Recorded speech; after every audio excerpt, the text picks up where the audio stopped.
La molicie. Mi compañero y yo luchábamos sistemáticamente contra la molicie. Sabíamos muy bien que ella era poderosa y que se adueñaba fácilmente de los espíritus de la casa. Habíamos observado cómo, agazapada, en las comidas fuertes, en los muelles, sillones y hasta en las melodías lánguidas de los boleros, aprovechaba cualquier instante de flaqueza para tender sobre nosotros sus brazos tentadores y sutiles y envolvernos suavemente como la emanación de un pebetero. Había, pues, que estar en guardia contra sus acechanzas. Había que estar a la expectativa de nuestras debilidades. Nuestra habitación estaba prevenida, diríase, exorcizada contra ella. Habíamos atiborrado los estantes de libros raros y preciosos que constantemente despertaban nuestra curiosidad y nos disponían al estudio. Habíamos coloreado las paredes con extraños dibujos que día a día renovábamos para tener siempre alguna novedad o, por lo menos, la ilusión de una perpetua mudanza. Yo pintaba espectros y animales prehistóricos, y mi compañero trazaba con el pincel transparentes y arbitrarias alegorías que constituían para mí un enigma indescifrable. Teníamos, por último, una pequeña radiola en la cual en momentos de sumo peligro poníamos cantigas gregorianas, sonatas clásicas o alguna fustigante pieza de jazz que comunicara a todo lo inerte una vibración de ballet. A pesar de todas esas medidas, no nos considerábamos enteramente seguros. Era a la hora de despertarnos, cuando las golondrinas nos marcaban el tiempo desde los tejados, el momento en que se iniciaba nuestra lucha. Nos provocaba correr la persiana, amortiguar la luz y quedarnos tendidos sobre las duras camas, dulcemente mecidos por el vaivén de las horas. Pero, estimulándonos recíprocamente con gritos y consejos, saltábamos semidormidos de nuestros lechos y corríamos a través del corredor caldeado hasta la ducha, bajo cuya agua helada recibíamos la primera cura de emergencia. Ella nos permitía pasar la mañana con ciertas reservas, metidos entre nuestros libros y nuestras pinturas. A veces, cuando el calor no era muy intenso, salíamos a dar un paseo entre las arboledas, viendo a la gente arrastrarse penosamente por las calzadas, huyendo también de la molicie, como nosotros. Después del almuerzo, sin embargo, sobrevenían las horas más difíciles y en las cuales la mayoría de nuestros compañeros sucumbían. Del comedor pasábamos al salón y embotados por la cuantiosa comida caíamos en los sillones. Allí pedíamos café antes que los ojos se nos cerraran y gracias a su gusto amargo y tostado, febrilmente sórbido, podíamos pensar lo elemental para mantenernos vivos. Repetíamos el café, fumábamos, hojeábamos por centésima vez los diarios, hasta que la molicie hacía su ingreso por las tres grandes ventanas asoleadas. Poco a poco disminuía el ritmo de los coloquios, las partidas de ajedrez se suspendían, el humo iba desvaneciéndose, el radio sonaba perezosamente y muchos quedaban inmóviles en los sillones, un alfil en la mano, los ojos entrecerrados, la respiración sofocada, la sangre viciada por un terrible veneno. Entonces, mi compañero y yo huíamos torpemente por las escaleras y llegábamos exhaustos a nuestro cuarto, donde la cama nos recibía con los brazos abiertos y nos hacía brevemente suyos. A esta hora, tal vez, fuimos en alguna oportunidad presas de la molicie. Recuerdo especialmente un día en que estuve tumbado hasta la hora de la merienda sin poder moverme, y más aún hasta la hora de la cena, hora en que pude levantarme y arrastrarme hasta el comedor como un sonámbulo. Pero esto no volvió a repetirse por el momento. Aún éramos fuertes, aún éramos capaces de rechazar todos los asaltos y llenar la tarde de lecturas comunes, de glosas y de disputas, muchas veces bizantinas, pero que tenían la virtud de mantener nuestra inteligencia alerta. A veces, hartos de razonar, nos aproximábamos a la ventana que se abría sobre un gran patio, al cual los edificios volvían la intimidad de sus espaldas. Veíamos entonces que la molicie retozaba en el patio, bajo el resplandor del sol y, reptando por las paredes, hacía suyos los departamentos y las cosas. Por las ventanas abiertas veíamos hombres y mujeres desnudos, indolentemente estirados sobre los lechos blancos, abanicándose con periódico. A veces alguno de ellos se aproximaba a su ventana y miraba el patio y nos veía a nosotros. Luego de hacernos un gesto vago que podía interpretarse como un signo de complicidad en el sufrimiento, regresaba a su lecho, bebía lentos jarros de agua y, envuelto en sus sábanas como en un sudario, proseguía su descomposición. Este cuadro al principio nos fortalecía porque revelaba en nosotros cierta superioridad, mas pronto aprendimos a ver en cada ventana como el reflejo anticipado de nuestro propio destino y huíamos de ese espectáculo como de un mal presagio. Habíamos visto sucumbir uno por uno a todos los desconocidos habitantes de aquellos pisos, sucumbir insensiblemente, casi con dulzura, o más bien con voluptuosidad. Aun aquellos que ofrecieron resistencia, aquel, por ejemplo, que jugaba solitarios o aquel otro que tocaba la flauta, habían perecido estrepitosamente.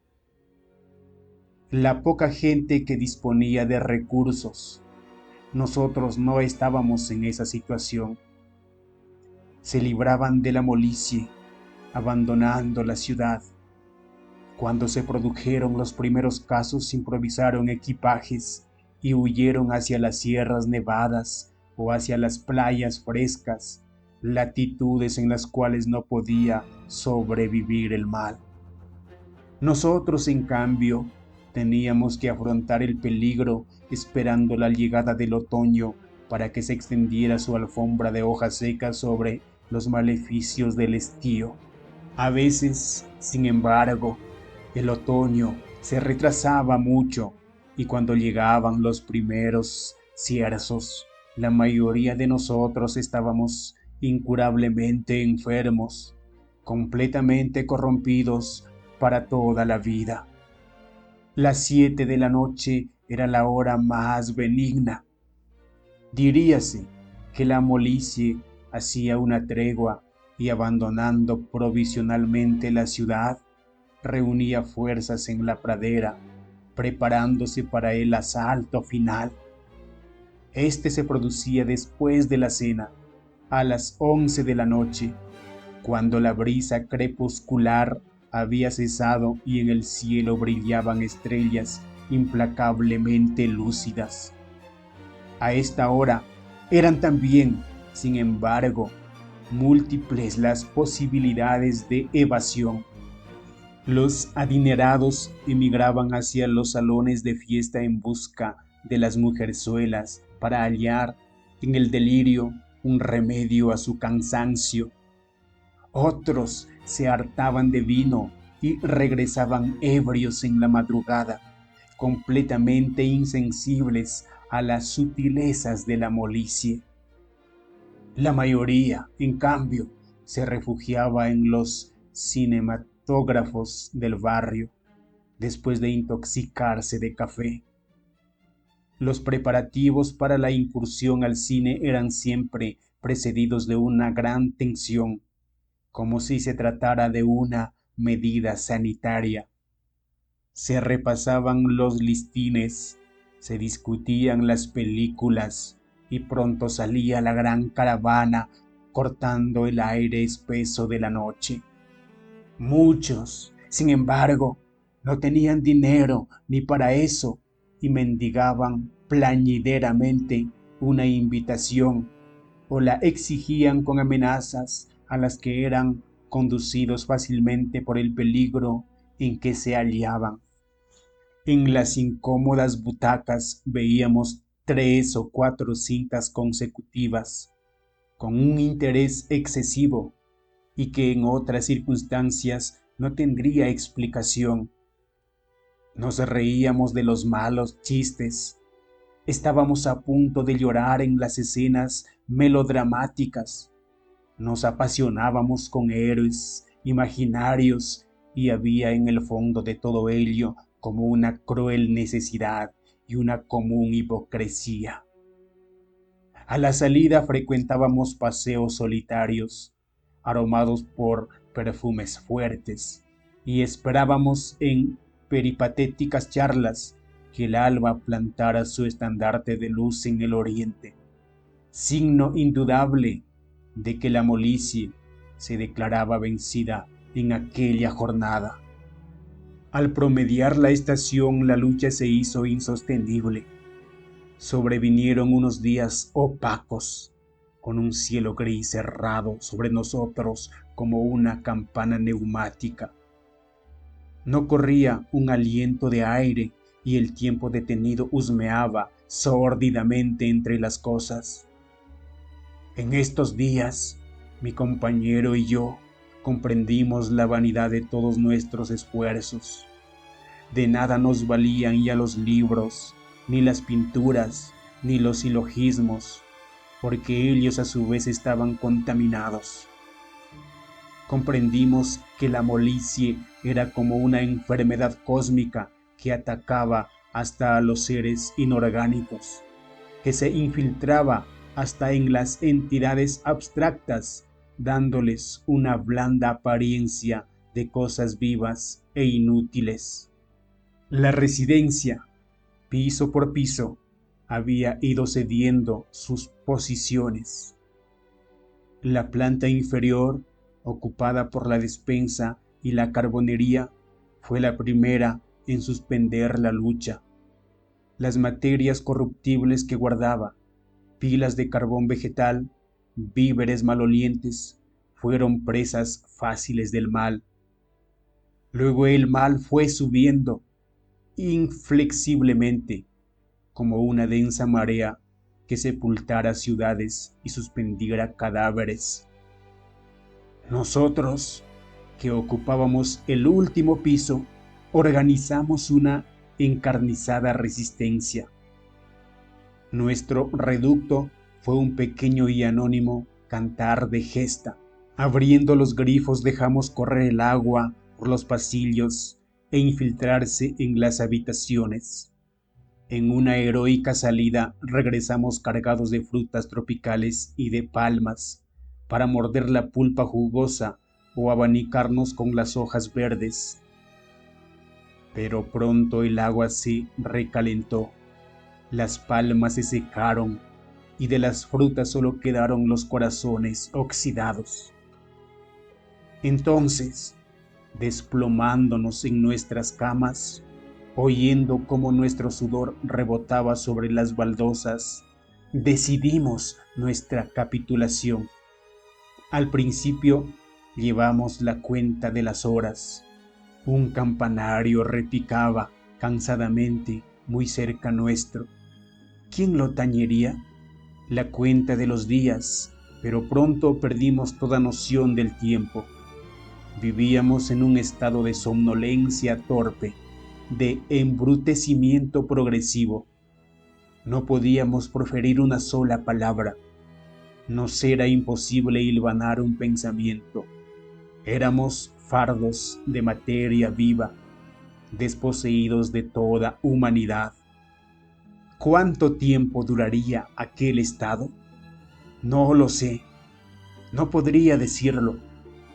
Solo recuerdo aquella mañana en que fuimos removidos de nuestros lechos por un gigantesco estampido que conmovió a toda la ciudad. Nuestra sensibilidad, agudizada por aquel impacto, quedó un instante alerta. Entonces sobrevino un gran silencio.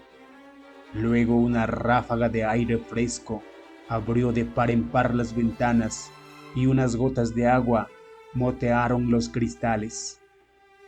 La atmósfera de toda la habitación se renovó en un momento y un saludable olor de tierra humedecida nos arrastró hacia la ventana. Entonces vimos que llovía copiosa, consoladoramente. También vimos que los árboles habían amarilleado y que la primera hoja dorada se desprendía y, después de un breve vals, tocaba la tierra. A este contacto, un dedo en llaga gigantesca. La tierra despertó con un estertor de inmenso y contagioso júbilo, como un animal después de un largo sueño, y nosotros mismos nos sentimos partícipes de aquel renacimiento y nos abrazamos alegremente sobre el dintel de la ventana, recibiendo en el rostro las húmedas gotas del otoño. Una aventura nocturna. A los 40 años, Arístides podía considerarse con toda razón como un hombre excluido del festín de la vida. No tenía esposa ni querida. Trabajaba en los sótanos del municipio anotando partidas del registro civil y vivía en un departamento minúsculo de la avenida Larco, lleno de ropa sucia, de muebles averiados y de fotografías de artistas prendidas a la pared con alfileres. Sus viejos amigos, ahora casados y prósperos, pasaban de largo en sus automóviles cuando él hacía la cola del ómnibus. Y si por casualidad se encontraban con él en algún lugar público, se limitaban a darle un rápido apretón de manos en el que se deslizaba cierta dosis de repugnancia, porque Arístides no era solamente la imagen moral del fracaso, sino el símbolo físico del abandono. Andaba mal trajeado, se afeitaba sin cuidado y olía a comida barata, a fonda de mala muerte. De este modo, sin relaciones y sin recuerdos, Arístides era el cliente obligado de los cines de barrio y el usuario perfecto de las bancas públicas. En las salas de los cines, al abrigo de la luz, se sentía escondido y al mismo tiempo acompañado por la legión de sombras que reían o lagrimeaban a su alrededor. En los parques podía entablar conversación con los ancianos, con los tullidos o con los pordioseros y sentirse así partícipe de esa inmensa familia de gentes que, como él, llevaban en la solapa la insignia invisible de la soledad. Una noche, desertando de sus lugares preferidos, Arístides se echó a caminar sin rumbo por las calles de Miraflores. Recorrió toda la avenida Pardo, llegó al malecón, siguió por la Costanera, contorneó el cuartel San Martín, por calles cada vez más solitarias, por barrios apenas nacidos a la vida y que no habían visto tal vez ni siquiera un solo entierro. Pasó por una iglesia, por un cine en construcción, volvió a pasar por la iglesia y finalmente se extravió. Poco después de medianoche, erraba por una urbanización desconocida, donde comenzaban a levantarse los primeros edificios de departamentos de balneario. Un café, cuya enorme terraza, llena de mesitas, estaba desierta, llamó su atención. Sobreparándose, pegó las narices a la mampara y observó el interior. El reloj marcaba la 1 de la mañana. No se veía un solo parroquiano. Tan solo detrás del mostrador, al lado de la caja, pudo distinguir a una mujer gorda, con pieles, que fumaba un cigarrillo y leía distraídamente un periódico. La mujer elevó la vista y lo miró con una expresión de moderada complacencia. Arístides, completamente turbado, prosiguió su camino. 100 pasos más allá, se detuvo y observó a su alrededor. Los inmuebles modernos dormían un sueño profundo y sin historia.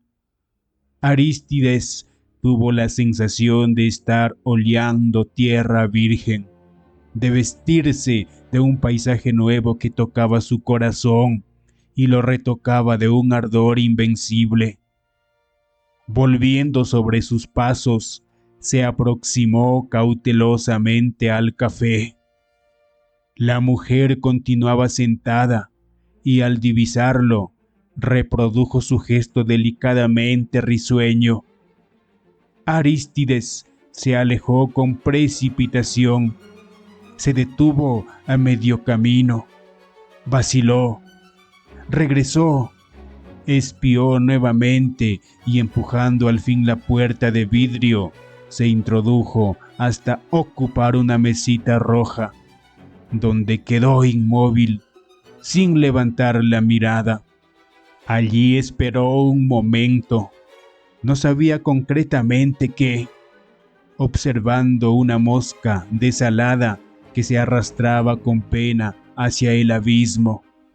Luego, sin poder contener el temblor de sus piernas, elevó tímidamente un ojo. La mujer lo estaba contemplando por encima de su periódico. Conteniendo un bostezo, dejó escuchar una voz gruesa, un poco varonil. «Los mozos ya se han ido, caballero». Arístides recogió la frase y la guardó dentro de sí, presa de un violento regocijo.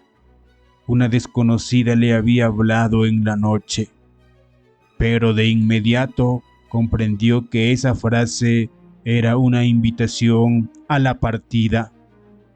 Súbitamente confundido, se puso de pie. «Pero yo lo puedo servir. ¿Qué cosa quiere?». La mujer avanzaba hacia él con un andar un poco lerdo, al cual no se le podía negar cierta majestad. Arístides volvió a sentarse. «Un café, solamente un café». La mujer había llegado a la mesa para apoyar en su borde una mano regordeta cargada de joyas. «Ya está apagada la máquina. ¿Le puedo servir un licor?». «Entonces, una cerveza». La mujer se retiró al bar. Arístides aprovechó para observarla. No cabía duda que era la patrona. A juzgar por el establecimiento, debía tener mucho dinero. Con un rápido movimiento, acomodó su vieja corbata y alisó sus cabellos. La mujer regresaba. Además de la cerveza traía una botella de coñac y una copa. Lo acompañaré, dijo sentándose a su lado. Tengo la costumbre de beber siempre algo con el último parroquiano. Arístides agradeció con una venia. La mujer encendió un cigarrillo. Hermosa noche, dijo. ¿Le gusta a usted pasear? Yo soy un poco noctámbula, pero en este barrio la gente se acuesta temprano y a partir de medianoche me encuentro completamente sola. Es un poco triste, balbuceó Arístides. Yo vivo en los altos del bar. Su mano señaló una puerta perdida al fondo del local. A las 2 cierro las mamparas y me voy a dormir. Arístides se atrevió a mirarla al rostro. La mujer soplaba el humo con elegancia y lo miraba sonriente. La situación le pareció excitante.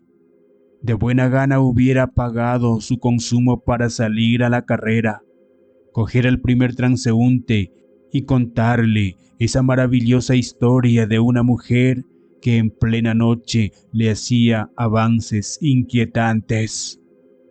Pero ya la mujer se había puesto de pie. ¿Tiene usted una moneda de azul? Voy a poner un disco. Arístides alargó presurosamente su moneda. La mujer puso música suave y regresó. Arístides miró hacia la calle. No se veía una sombra. Alentado por este detalle, presa de un repentino coraje, la invitó a bailar.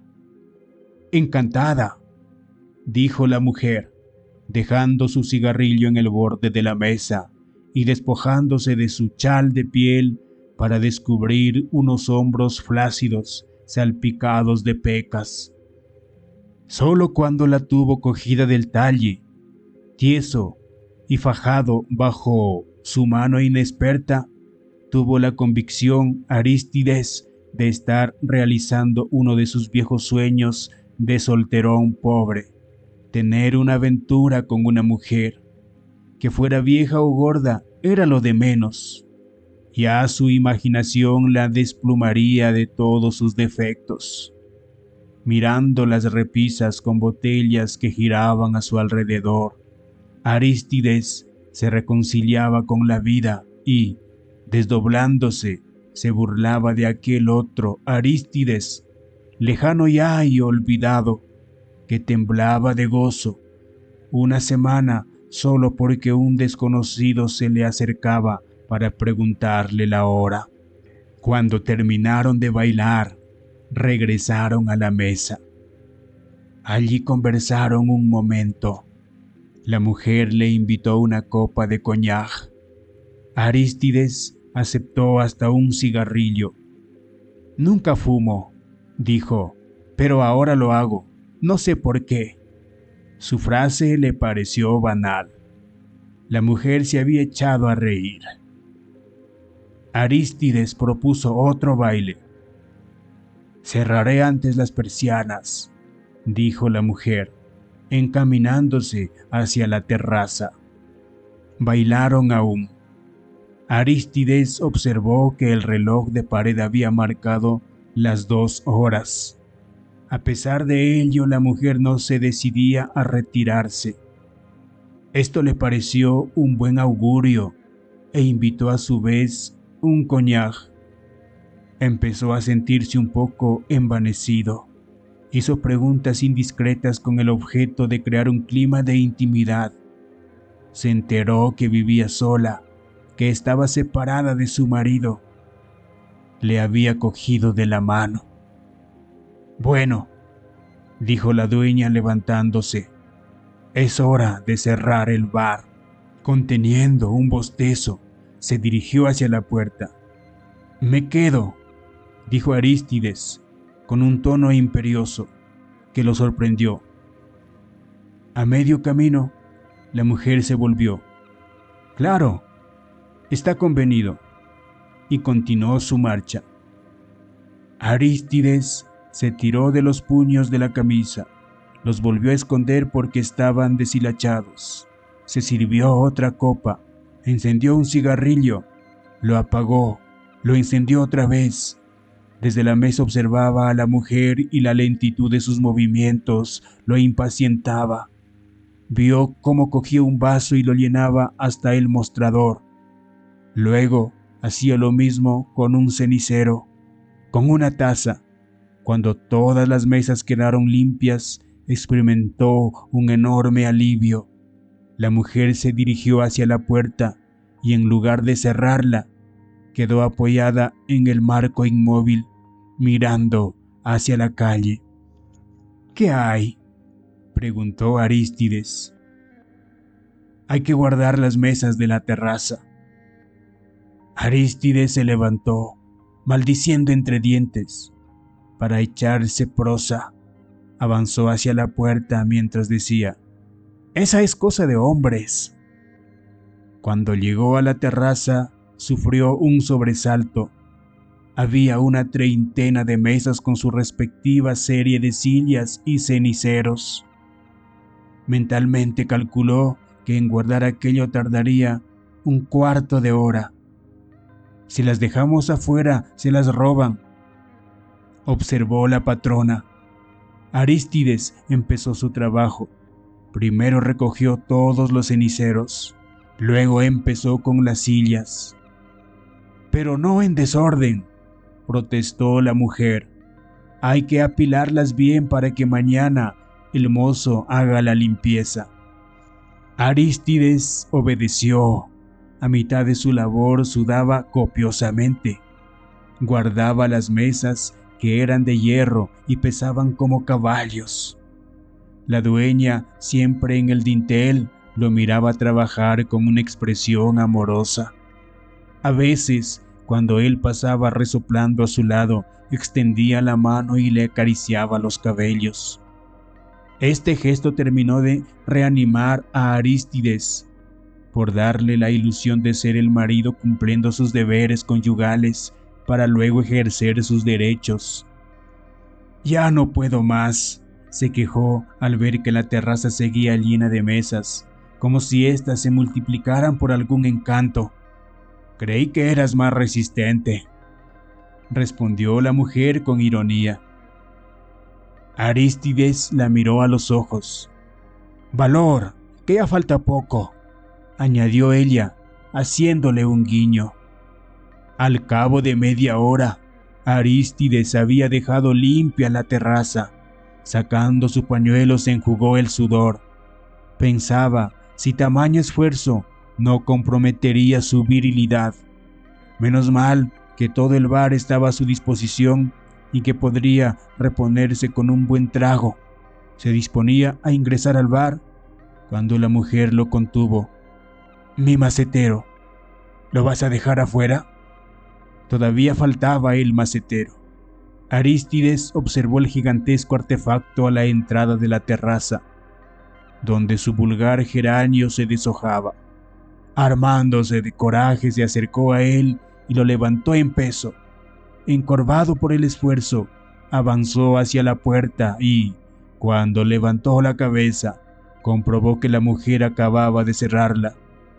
Detrás del cristal lo miraba sin abandonar su expresión risueña. «¡Abra!», musitó Arístides. La patrona hizo un gesto negativo y gracioso con el dedo. «¡Abra! ¿No ve que me estoy doblando?». La mujer volvió a negar. «Por favor, abra. No estoy para bromas». La mujer corrió el cerrojo, hizo una atenta reverencia y le volvió la espalda. Arístides, sin soltar el macetero, vio cómo se alejaba cansadamente, apagando las luces, recogiendo las copas hasta desaparecer por la puerta del fondo. Cuando todo quedó oscuro y en silencio, Arístides alzó el macetero por encima de su cabeza y lo estrelló contra el suelo. El ruido de la terracota, haciéndose trizas, lo hizo volver en sí. En cada añico reconoció un pedazo de su ilusión rota y tuvo la sensación de una vergüenza atroz, como si un perro lo hubiera orinado. Los gallinazos sin plumas. A las 6 de la mañana, la ciudad se levanta de puntillas y comienza a dar sus primeros pasos. Una fina niebla disuelve el perfil de los objetos y crea como una atmósfera encantada. Las personas que recorren la ciudad a esta hora parece que están hechas de otra sustancia, que pertenecen a un orden de vida fantasmal. Las beatas se arrastran penosamente hasta desaparecer en los pórticos de las iglesias. Los noctámbulos, macerados por la noche, regresan a sus casas envueltos en sus bufandas y en su melancolía. Los basureros inician por la avenida Pardo su paseo siniestro, armados de escobas y de carretas. A esta hora se ve también obreros caminando hacia el tranvía, policías bostezando contra los árboles, canillitas morados de frío, sirvientas sacando los cubos de basura. A esta hora, por último, como a una especie de misteriosa consigna, aparecen los gallinazos sin plumas. A esta hora, el viejo Don Santos se pone la pierna de palo y sentándose en el colchón comienza a berrear. ¡A levantarse! Efraín, Enrique, ya es hora. Los dos muchachos corren a la acequia del corralón frotándose los ojos legañosos. Con la tranquilidad de la noche el agua se ha remansado y en su fondo transparente se ven crecer hierbas y deslizarse ágiles infusorios. Luego de enjuagarse la cara, coge cada cual su lata y se lanzan a la calle. Don Santos, mientras tanto, se aproxima al chiquero y con su larga vara golpea el lomo de su cerdo, que se revuelca entre los desperdicios. Todavía te falta un poco, marrano, pero aguarda nomás, que ya llegará tu turno. Efraín y Enrique se demoran en el camino, trepándose a los árboles para arrancar moras o recogiendo piedras de aquellas filudas que cortan el aire y hieren por la espalda. Siendo aún la hora celeste, llegan a su dominio, una larga calle ornada de casas elegantes que desemboca en el malecón. Ellos son los únicos. En otros corralones, en otros suburbios, alguien ha dado la voz de alarma y muchos se han levantado.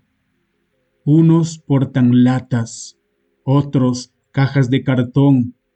A veces solo basta un periódico viejo.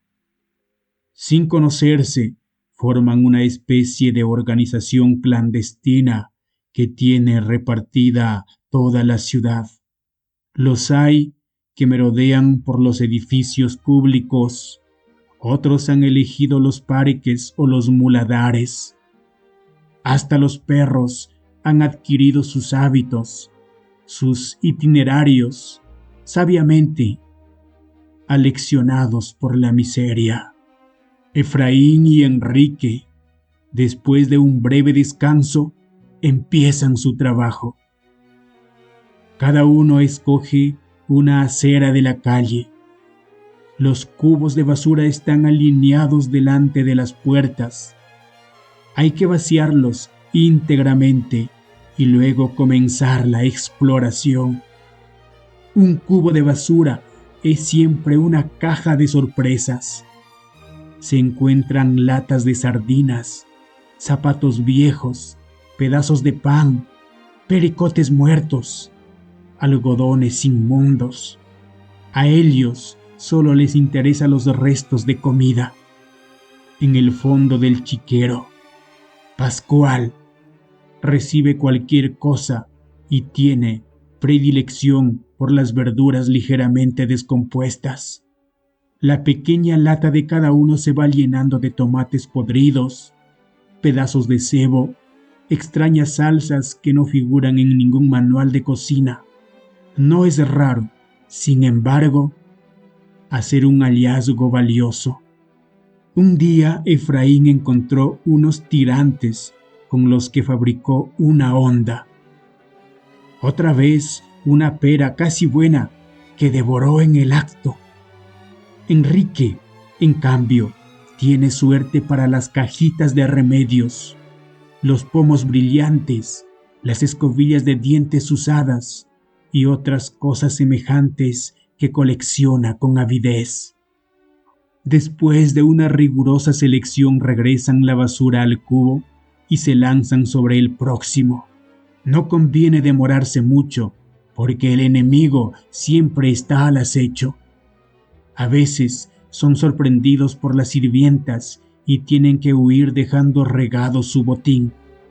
Pero, con más frecuencia, es el carro de la baja policía el que aparece y entonces la jornada está perdida.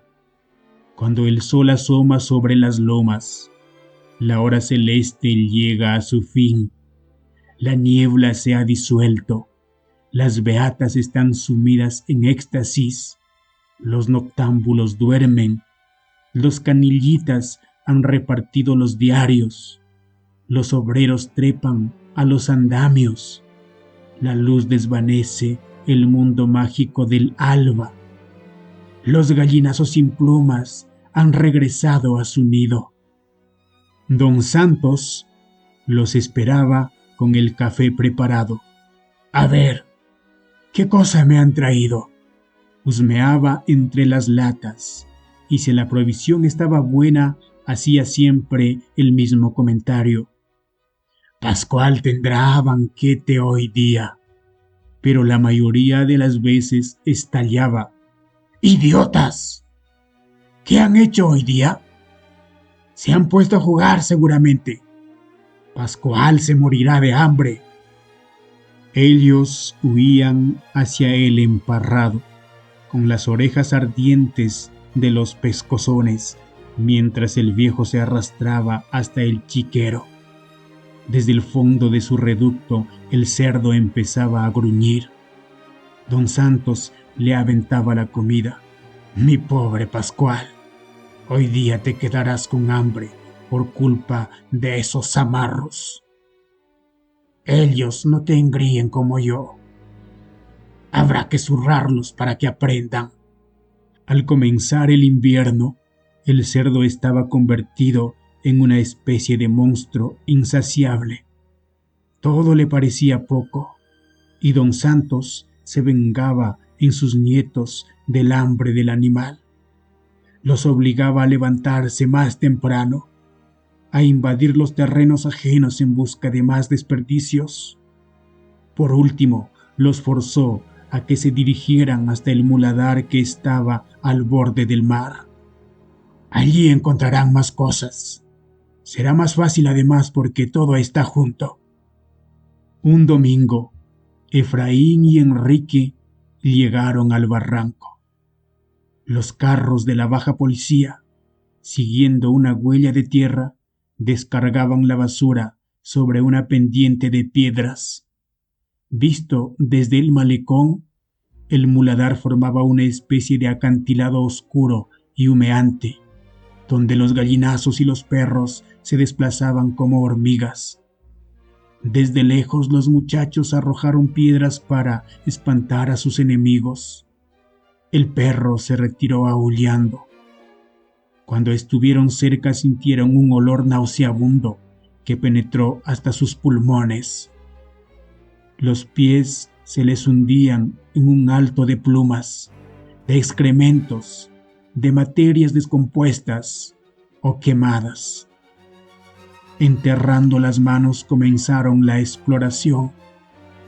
A veces, bajo un periódico amarillento, descubrían una carroña devorada a medias. En los acantilados próximos, los gallinazos espiaban impacientes y algunos se acercaban saltando de piedra en piedra, como si quisieran acorralarlos. Efraín gritaba para intimidarlos, y sus gritos resonaban en el desfiladero y hacían desprenderse guijarros que rodaban hacia el mar. Después de una hora de trabajo, regresaron al corralón con los cubos llenos. ¡Bravo!, exclamó don Santos. Habrá que repetir esto 2 o 3 veces por semana. Desde entonces, los miércoles y los domingos, Efraín y Enrique hacían el trote hasta el muladar. Pronto formaron parte de la extraña fauna de esos lugares y los gallinazos, acostumbrados a su presencia, laboraban a su lado, graznando, aleteando, escarbando con sus picos amarillos, como ayudándoles a descubrir la pista de la preciosa suciedad. Fue al regresar de una de esas excursiones que Efraín sintió un dolor en la planta del pie. Un vidrio le había causado una pequeña herida. Al día siguiente tenía el pie hinchado. No obstante, lo cual prosiguió su trabajo. Cuando regresaron no podía casi caminar, pero don Santos no se percató de ello, pues tenía visita.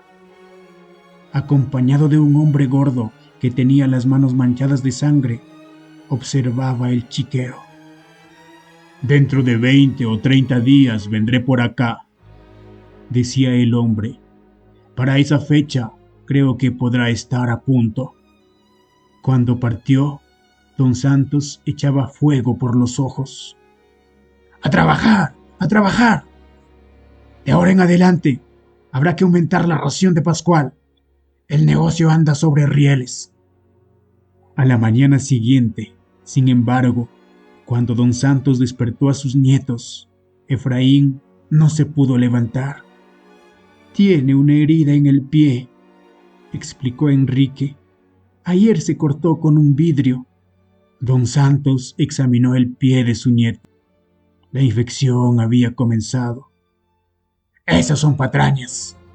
Que se lave el pie en la acequia y que se envuelva con un trapo».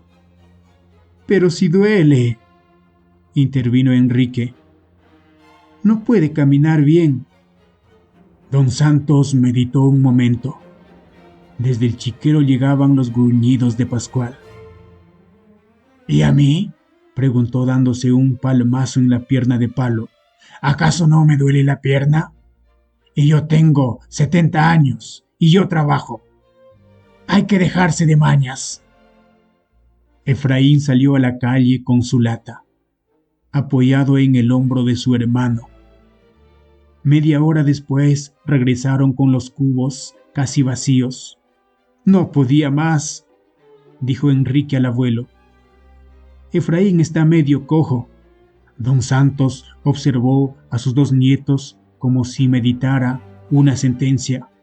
«Bien, bien», dijo, rascándose la barba rala y cogiendo a Efraín del pescuezo, lo arreó hacia el cuarto. «Los enfermos a la cama, a podrirse sobre el colchón. Y tú harás la tarea de tu hermano. Vete ahora mismo al muladar». Cerca de mediodía, Enrique regresó con los cubos repletos. Lo seguía un extraño visitante, un perro escuálido y medio sarnoso. «Lo encontré en el muladar», explicó Enrique, «y me ha venido siguiendo». Don Santos cogió la vara. «Una boca más en el corralón». Enrique levantó al perro contra su pecho y huyó hacia la puerta. «No le hagas nada, abuelito. Le daré yo de mi comida». Don Santos se acercó, hundiendo su pierna de palo en el lodo. «Nada de perros aquí. Ya tengo bastante con ustedes». Enrique abrió la puerta de la calle. «Si se va él, me voy yo también». El abuelo se detuvo. Enrique aprovechó para insistir. «No come casi nada. Mira lo flaco que está. Además, desde que Efraín está enfermo, me ayudará. Conoce bien el muladar y tiene buena nariz para la basura». Don Santos reflexionó, mirando el cielo donde se condensaba la garúa. Sin decir nada, soltó la vara, cogió los cubos y se fue rengueando hasta el chiquero. Enrique sonrió de alegría y con su amigo aferrado al corazón corrió donde su hermano. «Pascual, Pascual, Pascualito», cantaba el abuelo. «Tú te llamarás Pedro», dijo Enrique, acariciando la cabeza de su perro, e ingresó donde Efraín. Su alegría se esfumó. Efraín, inundado de sudor, se revolcaba de dolor sobre el colchón. Tenía el pie hinchado, como si fuera de jeve y estuviera lleno de aire. Los dedos habían perdido casi su forma. «Te he traído este regalo. Mira», dijo mostrando al perro. «Se llama Pedro. Es para ti, para que te acompañe. Cuando yo me vaya al muladar, te lo dejaré y los dos jugarán todo el día. Le enseñarás a que te traiga piedras en la boca». «¿Y el abuelo?», preguntó Efraín, extendiendo su mano hacia el animal. «El abuelo no dice nada», suspiró Enrique.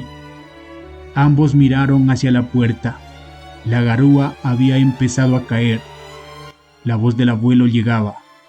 «Pascual, Pascual, Pascualito». Esa misma noche salió luna llena. Ambos nietos se inquietaron, porque en esta época el abuelo se ponía intratable. Desde el atardecer lo vieron rodando por el corralón, hablando solo, dando de varillazos al emparrado. Por momentos se aproximaba al cuarto, echaba una mirada a su interior y al ver a sus nietos silenciosos, lanzaba un salivazo cargado de rencor. Pedro le tenía miedo y cada vez que lo veía se acurrucaba y quedaba inmóvil como una piedra.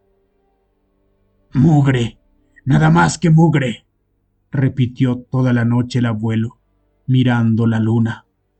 A la mañana siguiente, Enrique amaneció resfriado. El viejo, que lo sintió estornudar en la madrugada, no dijo nada.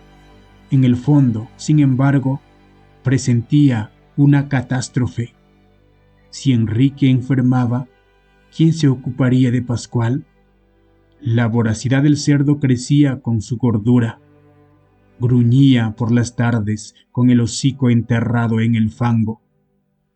Del corralón de Nemesio, que vivía a una cuadra, se habían venido a quejar.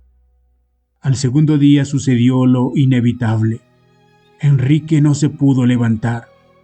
Había tosido toda la noche y la mañana lo sorprendió temblando, quemado por la fiebre. «¿Y tú también?», preguntó el abuelo. Enrique señaló su pecho, que roncaba. El abuelo salió furioso del cuarto. 5 minutos después regresó. «Está muy mal engañarme de esta manera», plañía. «Abusan de mí porque no puedo caminar. Saben bien que soy viejo, que soy cojo. De otra manera, los mandaría al diablo y me ocuparía yo solo de Pascual». Efraín se despertó quejándose y Enrique comenzó a toser. «Pero no importa, yo me encargaré de él. Ustedes son basura, nada más que basura. Unos pobres gallinazos sin plumas. Ya verán cómo les saco ventaja. El abuelo está fuerte todavía. Pero eso sí, hoy día no habrá comida para ustedes. No habrá comida hasta que no puedan levantarse y trabajar. A través del umbral lo vieron levantar las latas en vilo y volcarse en la calle. Media hora después regresó aplastado. Sin la ligereza de sus nietos, el carro de la baja policía lo había ganado. Los perros, además, habían querido morderlo. Pedazos de mugre, ya saben, sé que quedarán sin comida hasta que no trabajen. Al día siguiente, trató de repetir la operación, pero tuvo que renunciar. Su pierna de palo había perdido la costumbre de las pistas de asfalto, de las duras aceras, y cada paso que daba era como un lanzazo en la ingle. A la hora celeste del tercer día, quedó desplomado en su colchón, sin otro ánimo que para el insulto. Si se muere de hambre, gritaba, será por culpa de ustedes. Desde entonces empezaron unos días angustiosos, interminables. Los tres pasaban el día encerrados en el cuarto, sin hablar, sufriendo una especie de reclusión forzosa. Efraín se revolcaba sin tregua. Enrique tosía. Pedro se levantaba y después de hacer un recorrido por el corralón, regresaba con una piedra en la boca, que depositaba en las manos de sus amos. Don Santos, a medio acostar, jugaba con su pierna de palo y les lanzaba miradas feroces. A mediodía se arrastraba hasta la esquina del terreno donde crecían verduras y preparaba su almuerzo, que devoraba en secreto. A veces aventaba a la cama de sus nietos alguna lechuga o una zanahoria cruda, con el propósito de excitar su apetito, creyendo así hacer más refinado su castigo. Efraín ya no tenía fuerzas para quejarse. Solamente Enrique sentía crecer en su corazón un miedo extraño y al mirar a los ojos del abuelo creía desconocerlo, como si ellos hubieran perdido su expresión humana. Por las noches, cuando la luna se levantaba, cogía a Pedro entre sus brazos y lo aplastaba tiernamente hasta hacerlo gemir. A esa hora el cerdo comenzaba a gruñir y el abuelo se quejaba como si lo estuvieran ahorcando. A veces se ceñía la pierna de palo y salía al corralón. A la luz de la luna, Enrique lo veía ir 10 veces del chiquero a la huerta, levantando los puños, atropellando lo que encontraba en su camino. Por último, reingresaba a su cuarto y quedaba mirándolos fijamente, como si quisiera hacerlos responsables del hambre de Pascual. La última noche de luna llena nadie pudo dormir. Pascual lanzaba verdaderos rugidos. Enrique había oído decir que los cerdos, cuando tienen hambre, se volvían locos como los hombres. El abuelo permaneció en vela, sin apagar siquiera el farol. Esta vez no salió al corralón ni maldijo entre dientes. Hundido en su colchón, miraba fijamente la puerta. Parecía amasar dentro de sí una cólera muy vieja, jugar con ella, aprestarse a disiparla. Cuando el cielo comenzó a desteñirse sobre las lomas, abrió la boca. Mantuvo su oscura oquedad vuelta hacia sus nietos y lanzó un rugido. ¡Arriba! ¡Arriba! ¡Arriba! Los golpes comenzaron a llover. ¡A levantarse, haraganes! ¿Hasta cuándo vamos a estar así? Esto se acabó. ¡De pie!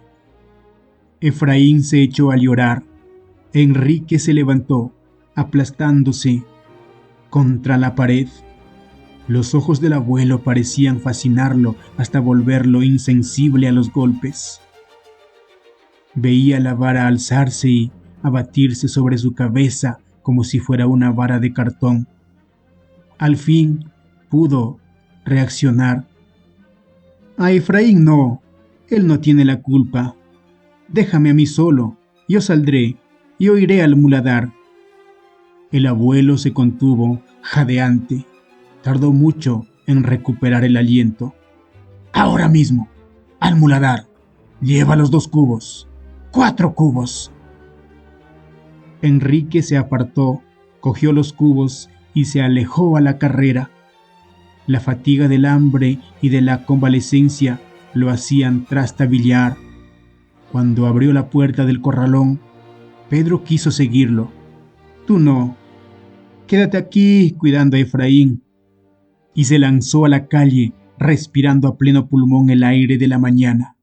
En el camino comió hierbas, estuvo a punto de mascar la tierra. Todo lo veía a través de una niebla mágica. La debilidad lo hacía ligero, etéreo, volaba casi como un pájaro. En el muladar se sintió un gallinazo más entre los gallinazos. Cuando los cubos estuvieron rebosantes, emprendió el regreso. Las beatas, los noctámbulos, los canillitas descalzos, todas las secreciones del alba comenzaron a disiparse por la ciudad. Enrique, devuelto a su mundo, caminaba feliz entre ellos, en su mundo de perros y fantasmas, tocado por la hora celeste. Al entrar al corralón, sintió un aire opresor, resistente, que lo obligó a detenerse. Era como si allí, en el dintel, terminara un mundo y comenzara otro fabricado de barro, de rugidos, de absurdas penitencias.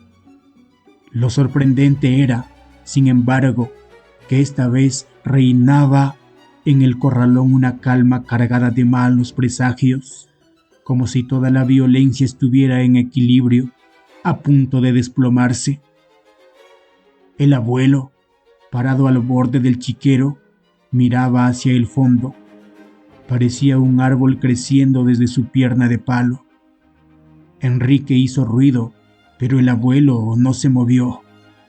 Aquí están los cubos. Don Santos le volvió la espalda y quedó inmóvil. Enrique soltó los cubos y corrió intrigado hasta el cuarto. Efraín apenas lo vio, comenzó a gemir. ¡Pedro! ¡Pedro! ¿Qué pasa? Pedro ha mordido al abuelo. El abuelo cogió la vara, después lo sentía aullar. Enrique salió del cuarto. Pedro, ven aquí. ¿Dónde estás, Pedro? Nadie le respondió. El abuelo seguía inmóvil, con la mirada en la pared. Enrique tuvo un mal presentimiento. De un salto, se acercó al viejo. ¿Dónde está Pedro? Su mirada descendió al chiquero. Pascual devoraba algo en medio del lodo. Aún quedaban las piernas y el rabo del perro. ¡No! Gritó Enrique tapándose los ojos. ¡No! ¡No! Y a través de las lágrimas buscó la mirada del abuelo. Este la rehuyó, girando torpemente sobre su pierna de palo. Enrique comenzó a danzar en torno suyo, prendiéndose de su camisa, gritando, pataleando, tratando de mirar sus ojos, de encontrar una respuesta. ¿Por qué lo has hecho? ¿Por qué? El abuelo no respondía. Por último, impaciente, dio un manotón a su nieto que lo hizo rodar por tierra. Desde allí, Enrique observó al viejo que, erguido como un gigante, miraba obstinadamente el festín de Pascual. Estirando la mano, encontró la vara que tenía el extremo manchado de sangre. Con ella se levantó de puntillas y se acercó al viejo. ¡Voltea!, gritó. ¡Voltea! Cuando don Santos se volvió, divisó la vara que cortaba el aire y se estrellaba contra su pómulo. ¡Toma! chilló Enrique y levantó nuevamente la mano, pero súbitamente se detuvo, temeroso de lo que estaba haciendo, y, lanzando la vara a su alrededor, miró al abuelo casi arrepentido. El viejo, cogiéndose el rostro, retrocedió un paso. Su pierna de palo tocó tierra húmeda, resbaló y, dando un alarido, se precipitó de espaldas al chiquero. Enrique retrocedió unos pasos. Primero aguzó el oído, pero no se escuchaba ningún ruido.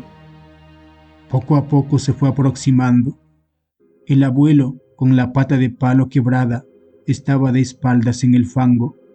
Tenía la boca abierta y sus ojos buscaban a Pascual, que se había refugiado en un ángulo y husmeaba sospechosamente el lodo.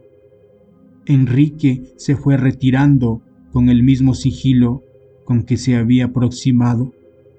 Probablemente el abuelo alcanzó a divisarlo, pues mientras corría hacia el cuarto le pareció que lo llamaba por su nombre, con un tono de ternura que él nunca había escuchado. «A mí, Enrique, a mí». «Pronto», exclamó Enrique, precipitándose sobre su hermano.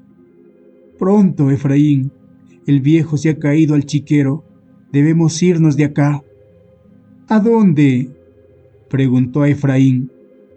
«A donde sea, al muladar, donde podamos comer algo, donde los gallinazos». «No me puedo parar». Enrique cogió a su hermano con ambas manos y lo estrechó contra su pecho. Abrazados hasta formar una sola persona, cruzaron lentamente el corralón.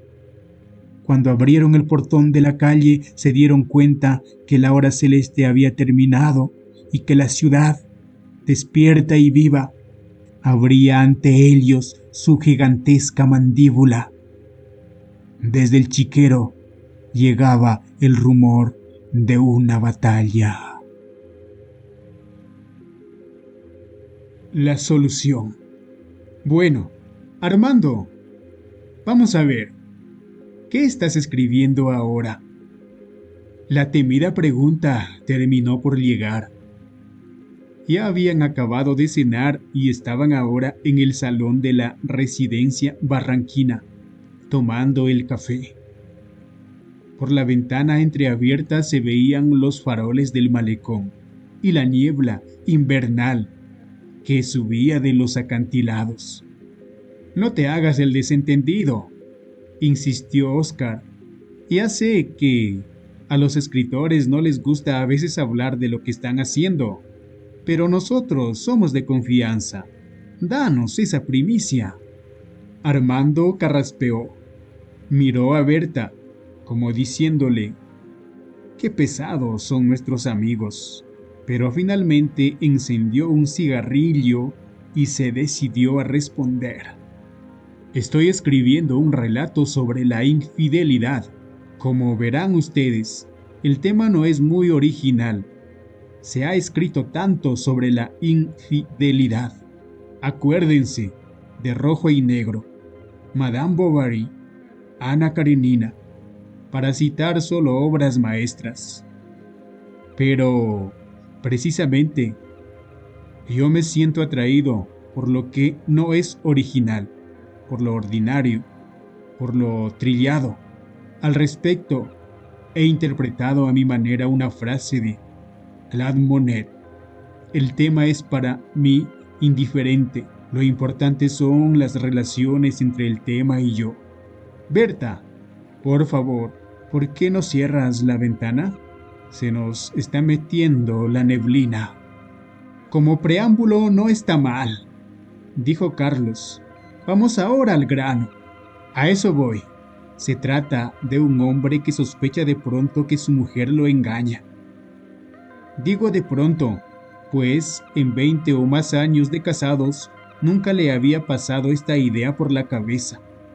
El hombre, que para el caso llamaremos Pedro o Juan, como ustedes quieran, había tenido siempre una confianza ciega en su mujer, y como, además, era un hombre liberal, moderno, le permitía tener lo que se llama su propia vida, sin pedirle jamás cuentas de nada. El marido ideal, dijo Irma. ¿Me escuchas, Oscar? En cierto sentido sí, prosiguió Armando. El marido ideal. Bueno, como decía, Pedro, lo llamaremos así, comienza a dudar de la fidelidad de su mujer. No voy a entrar en detalles sobre las causas de esta duda. Lo cierto es que cuando esto ocurre, siente que el mundo se le viene abajo. No solo porque él le había sido siempre fiel, salvo aventurillas sin consecuencia, sino porque quería profundamente a su mujer, sin la pasión de la juventud, claro, pero quizá en forma más perdurable, como pueden ser la comprensión, el respeto, la tolerancia, todas esas pequeñas atenciones y concesiones que nacen de la rutina y en las que se funda la convivencia conyugal. Eso de la rutina no me gusta, dijo Carlos. La rutina es la negación del amor. Es posible, dijo Armando, aunque esa me parece una frase como cualquier otra. Pero déjame continuar. Como decía, Pedro sospecha que su mujer lo engaña. Pero como se trata solo de una sospecha, tanto más angustiosa cuanto incierta, decide buscar pruebas. Y mientras busca las pruebas de esta infidelidad, descubre una segunda infidelidad, más grave todavía, pues databa de más tiempo y era más apasionada. ¿Qué pruebas eran?, preguntó Oscar. Sobre este asunto de la infidelidad, las pruebas son difíciles de producir. Digamos cartas, o fotos, o testimonios de personas de absoluta buena fe. Pero esto es secundario por ahora. Lo cierto es que Pedro se hunde un grado más en la desesperación, pues ya no se trata de uno, sino de dos amantes. El más reciente, del cual tiene sospechas, y el más antiguo, del cual cree tener pruebas. Pero el asunto no termina allí. Al seguir investigando sobre la frecuencia, la gravedad, las circunstancias de este segundo engaño, descubre la presencia de un tercer amante, y al tratar de averiguar algo más sobre este tercero, aparece un cuarto. Una mesalina, ¿quieres decir?, intervino Carlos. ¿Cuántos tenía al fin? Para los efectos del relato me bastan 4. Es la cifra apropiada. Aumentarla habría sido posible, pero me hubiera traído problemas de composición. Bueno, la mujer de Pedro tenía pues 4 amantes. Y simultáneamente además, lo que no debe extrañar, pues los 4 eran muy diferentes entre sí.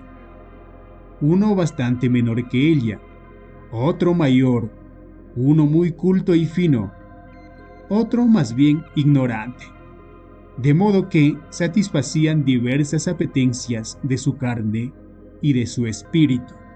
¿Y qué hace Pedro?, preguntó Amalia. A eso voy. Imaginarán ustedes el horrible estado de angustia, de rabia, de celos, en que esta situación lo pone. Muchas páginas del relato estarán dedicadas al análisis y descripción de su estado de ánimo. Pero esto se los ahorro. Solo diré que, gracias a un enorme esfuerzo de voluntad y sobre todo a su sentido exacerbado del decoro, no deja traslucir sus sentimientos y se limita a buscar solo, sin confiarse a nadie, la solución de su problema. Eso es lo que queremos saber, dijo Oscar. ¿Qué demonios hace? Para ser justo, yo tampoco lo sé. El relato no está terminado. Pienso que Pedro se plantea una serie de alternativas, pero no sé aún cuál es la que va a elegir. Por favor, Berta, ¿me sirves otro café? Pero se dice, En todo caso, que cuando surge un obstáculo en nuestra vida, hay que eliminarlo para restablecer la situación original. Pero, claro, no se trata de un obstáculo sino de 4. Si solo existiera un amante, no vacilaría en matarlo. ¿Un crimen?, preguntó Irma. ¿Pedro sería capaz de eso? Un crimen, sí, pero un crimen pasional. Ustedes saben que la legislación penal de todo el mundo contiene disposiciones que atenúan la pena en caso de crimen pasional. Sobre todo, si un buen abogado demuestra que el agente del crimen lo cometió en estado de pasión violenta. Digamos que Pedro está dispuesto a correr los riesgos del asesinato, sabiendo que dadas las circunstancias, la pena no sería muy grave. Pero, como comprenderán, matar a uno de los amantes no resolvería nada, pues quedarían los otros 3, y matar a los 4 sería ya un delito muy grave, una verdadera masacre, que le costaría la pena capital. En consecuencia, Pedro descarta la idea del crimen. De los crímenes, dijo Irma. Justo, de los crímenes. Pero entonces se le ocurre una idea genial: enfrentar a los amantes, de modo que sean ellos quienes se eliminen. La idea la concibe así: puesto que son 4, y comprenderán ahora por qué ese número me convenía, haré una especie de eliminatorias, como en un torneo deportivo. Enfrentar a 2 contra 2 y luego a los 2 ganadores, de modo que por lo menos 3 queden eliminados. Eso me parece ya novelesco, dijo Carlos. ¿Cómo diablos hace? En la práctica no creo que funcione, pero estamos justamente en el mundo de la literatura, es decir, de la probabilidad. Todo reside en que el lector crea lo que le cuento, y este es asunto mío. Bueno, Pedro divide a los amantes en el 1 y el 2, y en el 3 y el 4. Mediante cartas anónimas o llamadas telefónicas u otros medios, revela al 1 la existencia del 2 y al 3 la existencia del 4. Todo ello mediante una estrategia gradual y una técnica de la perfidia que le permiten despertar en el agente escogido no solo los celos más atroces, sino un violento deseo de aniquilar al rival. Me olvidaba decirles que los amantes de Rosa, así llamaremos a la mujer, estaban ferozmente enamorados de ella. Se creían los únicos depositarios de su amor, y por lo tanto, la revelación de la existencia de competidores los ofusca tanto como a Pedro mismo. Eso sí es posible, dijo Carlos. Un amante debe tener más celos de otro amante que el mismo marido. Para resumir, prosiguió Armando, Pedro lleva tan bien el asunto que el amante 1 mata al 2 y el 3 al 4. Quedan en consecuencia solo 2. Y con estos procede de la misma manera, de modo que el amante 1 mata al 3 y al sobreviviente de esta matanza lo mata el propio Pedro. Es decir, que comete directamente un solo crimen, y como se trata de uno solo y de origen pasional, goza de un veredicto benévolo y al mismo tiempo logra lo que se había propuesto, o sea, eliminar los obstáculos que contrariaban su amor. Me parece ingenioso, dijo Oscar, pero insisto en que en la práctica no funcionaría. Suponte que el amante 1 no logre matar al 2, que simplemente lo hiera, o que el amante 3, por más que esté enamorado de Rosa, sea incapaz de cometer un crimen. Tienes razón, dijo Armando. y por eso es que Pedro renuncia a esta solución. Eso de enfrentar a los amantes con el fin de que se exterminen no es viable, ni en la realidad ni en la literatura. ¿Qué hace entonces?, preguntó Berta. Bueno, yo mismo no lo sé. Ya les he dicho que el relato no está terminado. Por eso mismo se los cuento. ¿No se les ocurre nada a ustedes? Sí, dijo Berta. Divorciarse. Nada más simple. Había pensado en eso, pero ¿qué resolvería el divorcio? Sería un escándalo inútil. Pues mal que bien un divorcio es siempre escandaloso, más aún en una ciudad como esta que, en muchos aspectos, sigue siendo provinciana. No, el divorcio dejaría intacto el problema de la existencia de los amantes y el sufrimiento de Pedro, y ni siquiera aplacaría su deseo de venganza. El divorcio no sería la buena solución. Pienso más bien en otra. Pedro expulsa a Rosa de la casa, luego de demostrarle e increparle su traición.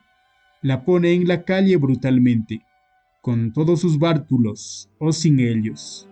Sería una solución varonil y moralmente justificada. Lo mismo pienso yo, dijo Oscar. Una solución de macho. Puesto que me has engañado, toma. Ahora te las arreglas como puedas.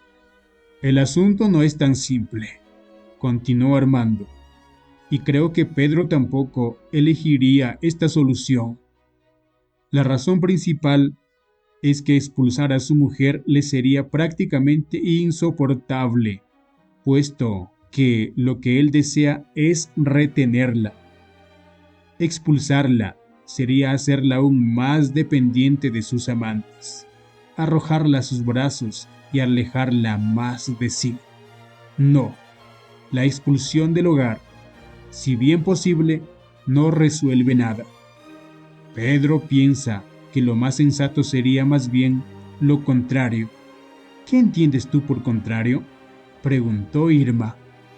Irse de la casa, desaparecer, no dejar rastros, dejar solo una carta o no dejar nada. Su mujer comprendería las razones de esa desaparición. Irse y emprender en un país lejano una nueva vida. Una vida diferente, otro trabajo, otros amigos, otra mujer, sin dar jamás cuenta de su persona. Y ello aún suponiendo que Pedro y Rosa tengan hijos, aunque mejor sería que no los tuvieran, pues complicaría demasiado la historia. Pero Pedro se iría abandonando incluso a sus supuestos hijos, pues la pasión amorosa está por encima de la pasión paternal. Bueno, Pedro se va, ¿y qué?, preguntó Berta.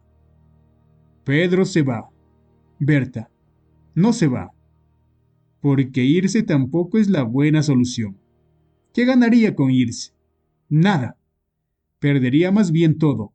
Sería un buen recurso si Rosa dependiera económicamente de Pedro, pues tendría al menos ese motivo para sufrir su ausencia, pero había olvidado decirles que ella tenía fortuna personal, padres ricos, bienes de familia, lo que sea, de modo que podría muy bien prescindir de él.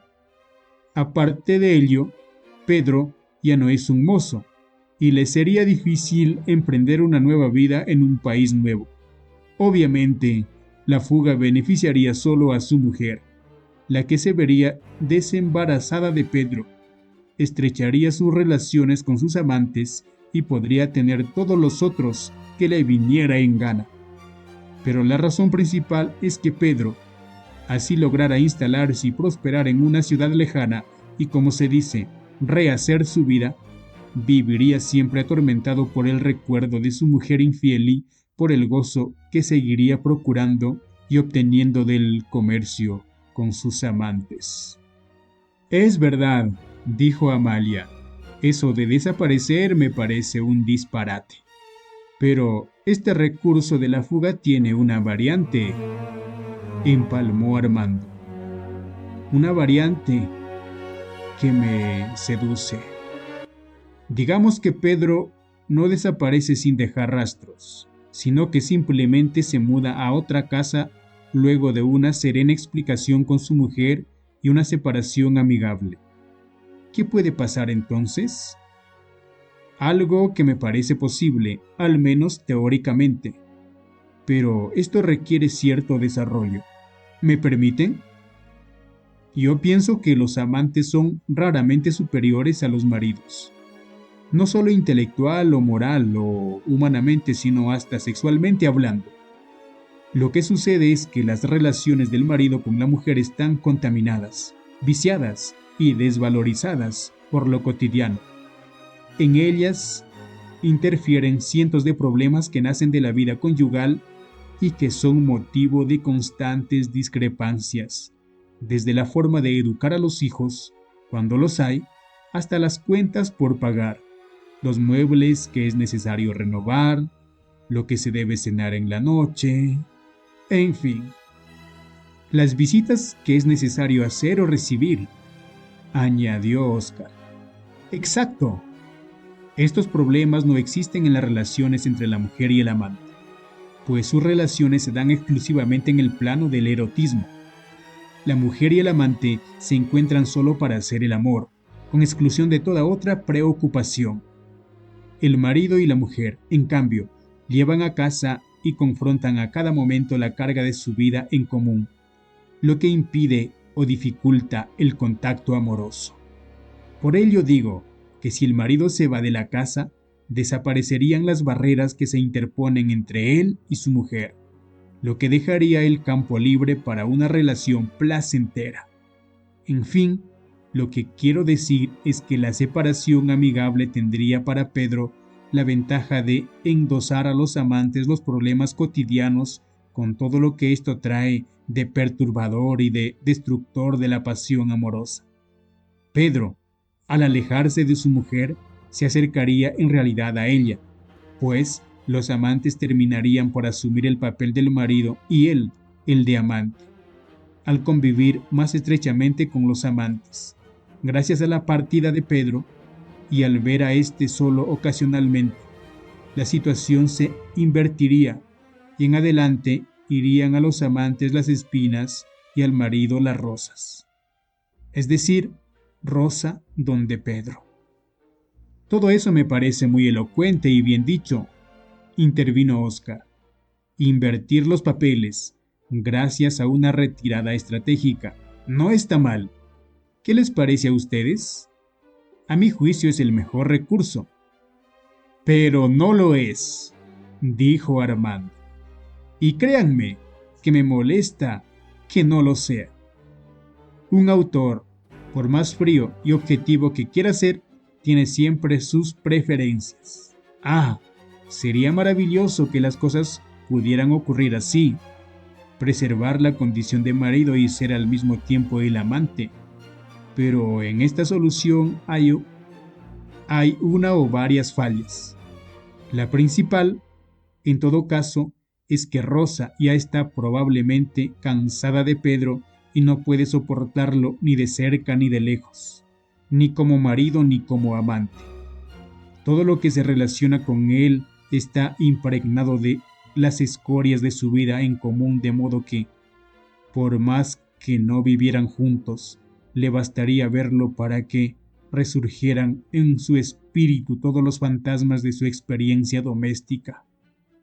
El esposo arrastra consigo la carga de su pasado marital, lo que le impediría siempre acercarse a su mujer como un desconocido. En definitiva, dijo Carlos, veo que las posibilidades de Pedro se agotan. No, hay todavía otra posibilidad. Simplemente no hacer nada. Aceptar la situación y continuar su vida con Rosa como si nada hubiera ocurrido. Esta solución me parece inteligente y además elegante. Revelaría comprensión, realismo, sentido de las conveniencias, incluso cierta nobleza, cierta sabiduría. Es decir, Pedro aceptaría tener en la cabeza un par, mejor dicho, 4 pares de magníficos cachos y pasar a formar parte resignadamente de la corporación de los cornudos que, como he sabido, es una corporación infinita. Dijo Carlos. No estoy de acuerdo con eso. Claro, revela amplitud de espíritu, ausencia de prejuicios, como dices, pero creo que sería poco digno, humillante. Yo al menos no lo aguantaría. Yo tampoco, dijo Oscar. Y atención, Amalia. Llegado el caso, que sirva de advertencia. Oh, qué maridos tenemos, dijo Amalia. Unos verdaderos falócratas. Pero esta alternativa tiene sus ventajas, insistió Armando.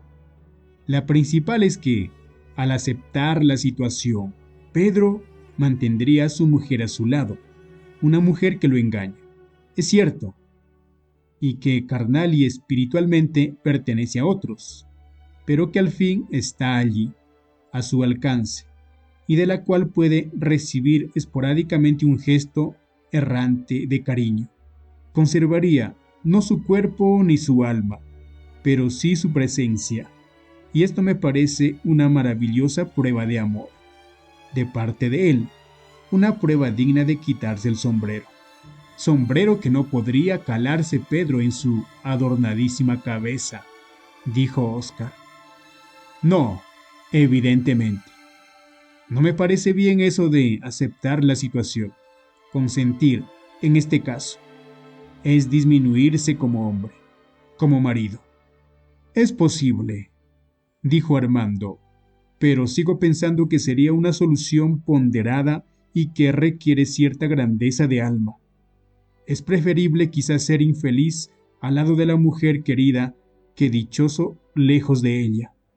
Pero en fin, digamos que tampoco es el buen recurso. No puede matar a los amantes, dijo Carlos. No puede echar a la mujer de la casa.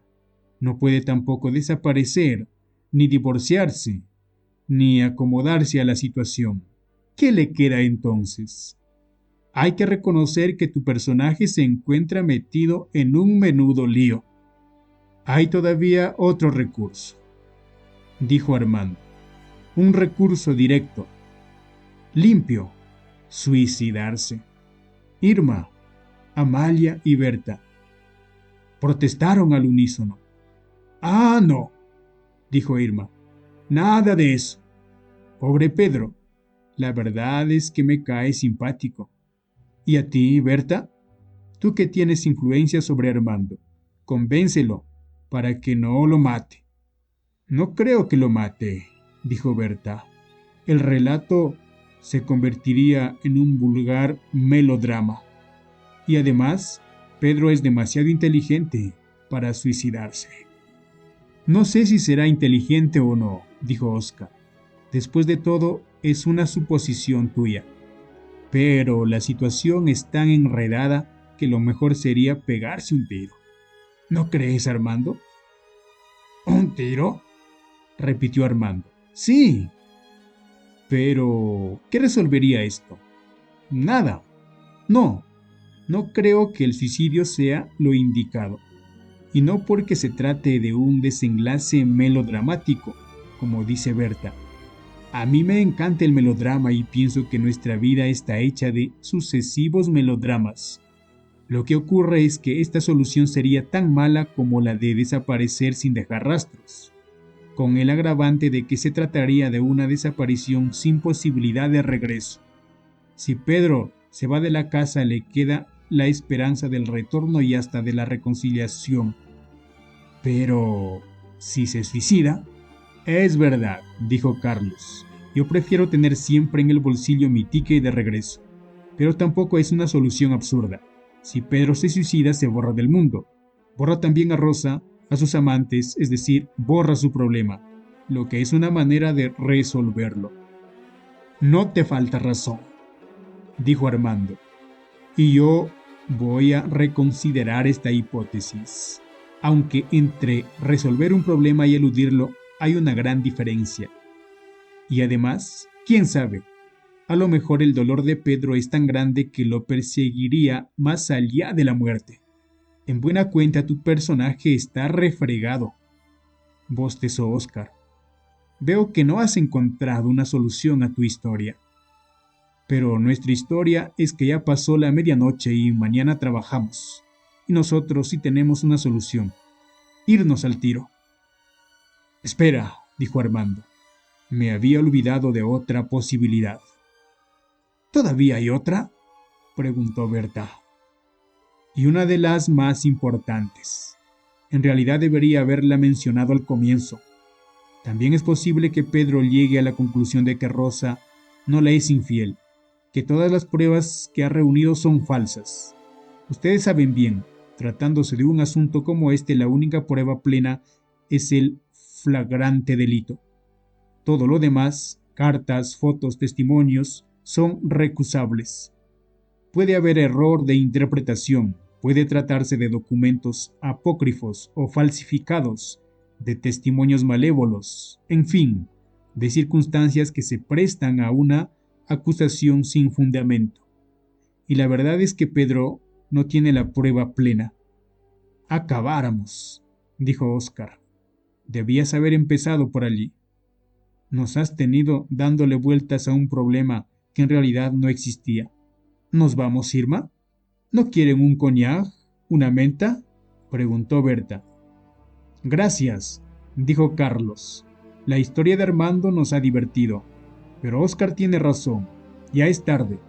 De todos modos, Armando, espero que cuando nos reunamos la próxima vez hayas terminado tu relato y nos las puedas leer.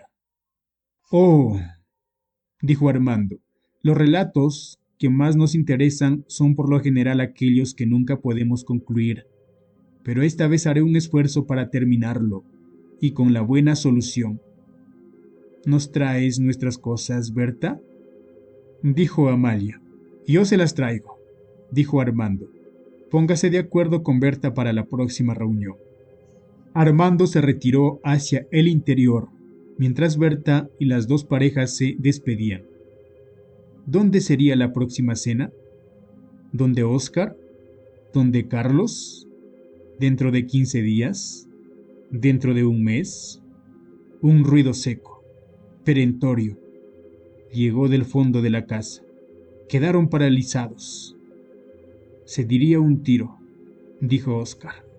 Berta fue la primera en precipitarse por el corredor, justo cuando Armando reaparecía llevando un bolso, una bufanda, un abrigo. Estaba pálido.